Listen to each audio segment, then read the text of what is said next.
Now, the run that we've seen in the commodity space really assisting the likes of currencies in emerging markets, and the rand has been very strong at this stage. What are you attributing the strength to? Well, I think, as you say, it is in part a commodity story. We are a commodity currency to the same extent as the Australian dollar would be, the Brazilian real, the Chilean peso. We are also benefiting from a return of risk appetite. Money has flown out of perceived safe assets like US Treasuries into more risky assets as investors realized that the world was not coming to an end, and that, yes, you had a severe recession, but you had prospects for recovery, and we were not getting a repeat of the 1930s depression. So there was a lot of liquidity, in part because of the stimulus that has been injected by central banks globally. And that liquidity is investing itself into assets with perceived high returns, including South African equities. We've seen a big return in South African equities. At the same time, we've seen a narrowing in the current account deficit.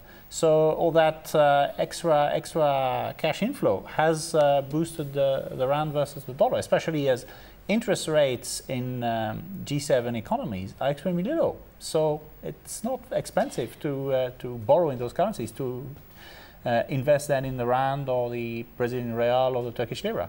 Now, you talk about risk appetite, but what's also interesting to note, as we're seeing the rand strengthen quite significantly and other emerging market currencies enjoying gains as well, gold has also rallied to just above $1,000 an ounce. How is that explained, considering that there is a lot of risk for appetite? Is gold just perhaps serving as a hedge against inflation at this stage?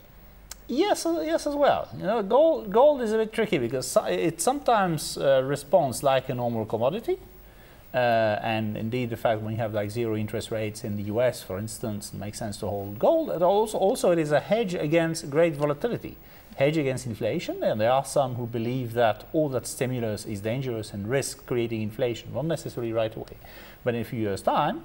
It can also be a hedge against recession, against default of borrowers who have issued paper money, against a decline in the value of shares. So basically, in unusual times, and we are in fairly unusual times, gold has a certain luster, which in turn, of course, helps also with the South African rand, even though the role of gold is much less than what it was 20, 30 years ago. Back to the local currency, we saw the gold and forex reserves increasing, I think, to about an increase of 6.2%. We're also seeing the current account deficit narrowing to 3.2% of GDP, and this obviously boding quite well for the likes of the rand. Do you think that the rand can sustain these gains?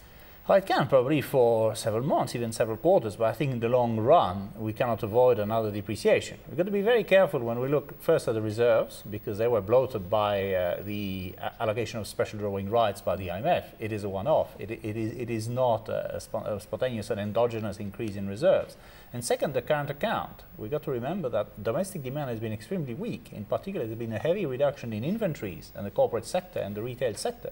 Typically, when you get this inventory reduction, imports do fall. That is what happened. The current account improved because imports were collapsing, but exports remained very weak. And once we have a normalization of the economy, I'm pretty convinced that we are seeing, again, a widening of the current account deficit. Jean Francois, you speak of depreciation on the rand. To what extent do you expect it to depreciate?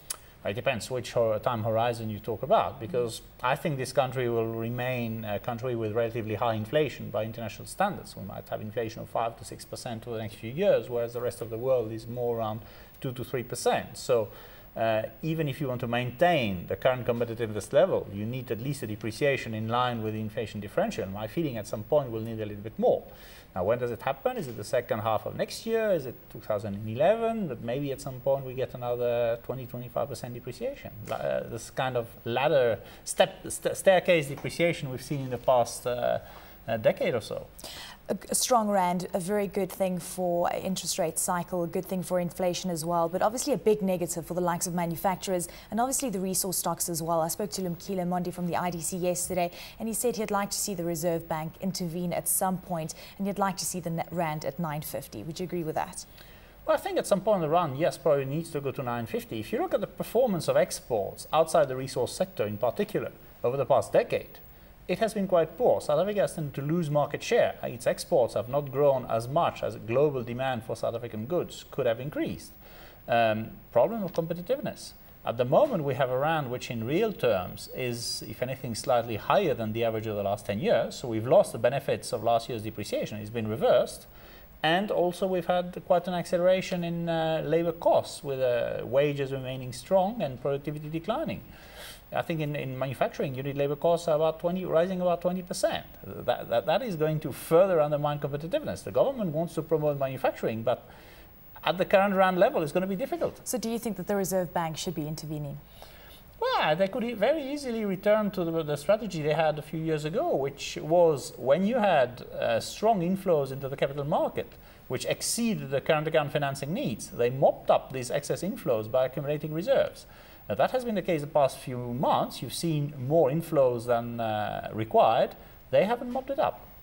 Maybe they are concerned about a weak rand for inflation. Maybe they want rand strength to help inflation. Maybe they're wary of trying to play with the currency market, but I still think there is a room for a little bit of reserve accumulation on the sides.